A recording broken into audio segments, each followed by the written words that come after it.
గౌరవం ఎందుకు తగ్గుతుంది? మనం ఏ లక్షణమైతే సరైనది కాదని నమ్ముతూ ఉంటామో ఆ లక్షణం ఎదుటివారిలో కనిపించకుండా ఉన్నంతకాలం ఆ వ్యక్తి మీద ఉన్న గౌరవం ఆ లక్షణం కనపడగానే తగ్గిపోతుంది.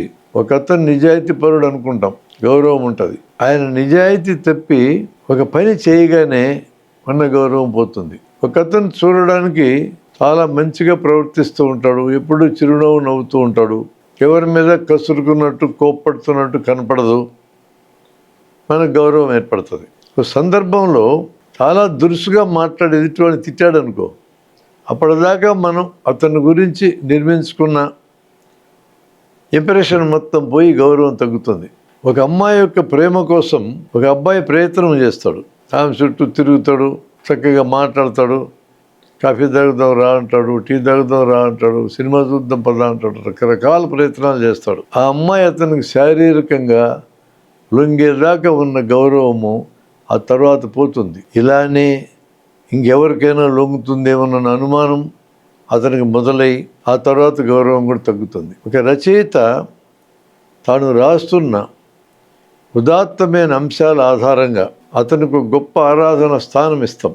రచనలు ఉదాత్తంగా ఉంటాయి. అతని ప్రవర్తనలో తేడా కనపడగానే మన దృష్టిలో అతని స్థాయి తగ్గుతుంది, అతని మీద మనకున్న గౌరవం పోతుంది. ఇక్కడ మనము అతను బయటికి ఎక్స్ప్రెస్ చేస్తున్న భావాలు కానీ మనకు కనపడేటట్టు చేస్తున్న ప్రవర్తన కానీ ఇదే అతని యొక్క ఒరిజినాలిటీ, అతని యొక్క మొత్తము ఇలానే ఉంటుంది అనే అభిప్రాయం మనం ఏర్పరచుకోవాల్సిన అవసరం లేదు. అతను అప్పుడు అలా ఉన్నాడు అంతే. ఆ పని వరకు మంచి చేస్తే మంచి, చెడు చేస్తే చెడు అనే నిర్ణయానికి రావాలి. మనకు అతను కనపడ్డప్పుడు మంచి చేసి ఉంటే ఇతను మంచోడని తీర్మానించడం కానీ, మనకు కనపడ్డప్పుడు అతను తప్పు పని చేస్తే ఇతను తప్పుడోడు తీర్మానించడం కానీ సరైనది కాదు. తప్పుడు వాడు అంటే ఎల్లప్పుడూ తప్పులే చేస్తుంటాడని, మంచివాడు అంటే ఎల్లప్పుడూ మంచి పనులు చేస్తాడని అర్థం. ఎల్లప్పుడూ మంచి పనులు చేసేటోడు, ఎల్లప్పుడూ తప్పుడు పనులు చేసేటోళ్ళు ఈ భూమి మీద ఉండరు.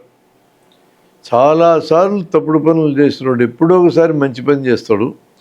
దొంగతనాలు చేసేటోడు, హత్యలు చేసేటోడు, ఇతరులను ఇబ్బంది పెట్టి మోసం చేసేటోడు తన ఇంట్లో తన పిల్లలతో తన భార్యతో బాగా ఉండే అవకాశం ఉంది. కాబట్టి తప్పుడోడు అని నిర్ణయించకూడదు, మంచివాడని నిర్ణయించకూడదు. తప్పు పని చేశాడు, మంచి పని చేశాడు అనడం వేరు. కాబట్టి అతను తప్పుడు వాడు, అతను మంచివాడు అంటాం వేరు.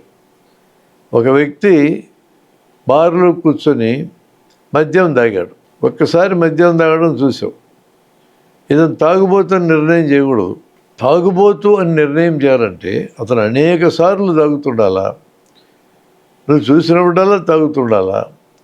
తాగి ఊరుకోకుండా అల్లరి చిల్లరగా మాట్లాడడము, దానికి తగిన ప్రవర్తన ఉండడము, ఎక్కడ పడితే పడిపోవడము, ఇల్లు గుల్ల చేయడం, భార్యను కొట్టడం, రకరకాల అంశాలు వచ్చి కలుస్తాయి. తాగుబోతు అనాలంటే అది అతనికి వ్యసనం కింద మారిందని అర్థం. ఒక్కసారి తాగినోడికి అలవాటు వస్తుందని చెప్పలేం, అలవాటుగా మారిన కూడా వ్యసనం కింద మారుతుందని చెప్పలేం.